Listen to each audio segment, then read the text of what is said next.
മഹാരാജൻ മുത്ത്. മഹാരാജൻ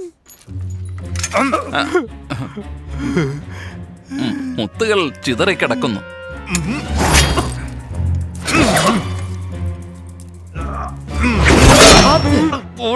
മഹാരാജൻ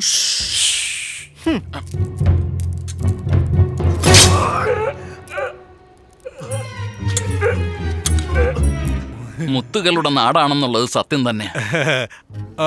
അതാ ഒരു മുത്ത് താഴെ കിടക്കും.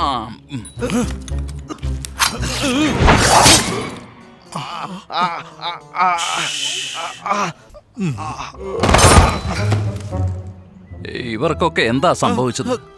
ഇവർ മൃത്യുഞ്ജയ വരം നേടിയിട്ടില്ലെന്ന് ഇപ്പോൾ മനസ്സിലായി. ഓഹോ, ഇവൻ നമ്മുടെ വാളിൽ നിന്നും അത്ഭുതകരമായി രക്ഷപ്പെട്ടു. ഇവൻ മൃത്യുഞ്ജയ വരം നേടിയിട്ടുണ്ടാകുമോ? മഹാരാജൻ, ഇതൊക്കെ വെറും കൺകെട്ട് വിദ്യയല്ലേ? കൺകെട്ടോ ഗതികെട്ടോ ഭാഗ്യം തന്നെയല്ലേ?